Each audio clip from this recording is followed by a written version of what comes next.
Barak. Barak, whose name means lightning, was the son of Adonam. He was a military commander under Deborah. He rose to prominence during the dark period in Israel's history when they were oppressed for 20 years by Jabin, the Canaanite king of Hazor, whose army was led by Sisera, commander of 900 iron chariots. Israel cried out to the Lord for deliverance. At this time, Deborah, a prophetess and judge of Israel, was leading the people. She sent for Barak and delivered a direct command from the Lord.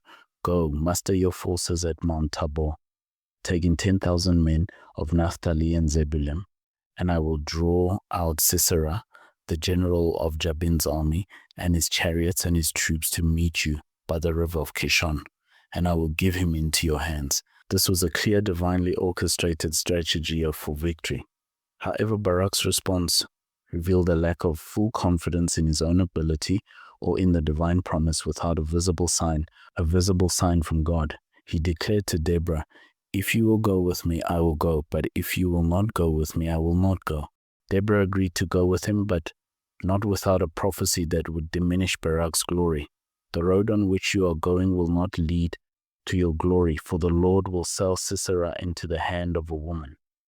This foreshadowed the ultimate demise of Sisera, not by Barak's hand, but by a woman named Jael. Barak assembled 10,000 men from Naphtali and Zebulun at Mount Tabor, and Deborah accompanied him. When Sisera, with his mighty army and iron chariots, advanced, Deborah gave the signal, "Up, for this is the day in which the Lord has given Sisera into your hand.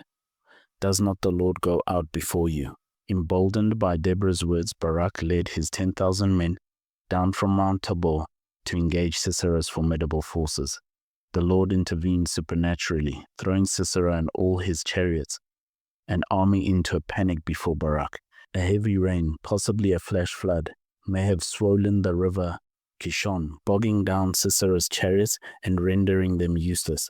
Barak and his men pursued the fleeing Canaanite army, striking them down with the sword, leaving no survivor. Sisera himself fled on foot to the tent of Jael, the wife of Heber the Kenite, hoping to find refuge. Jael invited him, gave him milk, and covered him. But while he was asleep, she took a tent peg and hammer and drove the peg through his temple, pinning him to the ground, thus fulfilling Deborah's prophecy that Sisera would fall by the hand of a woman.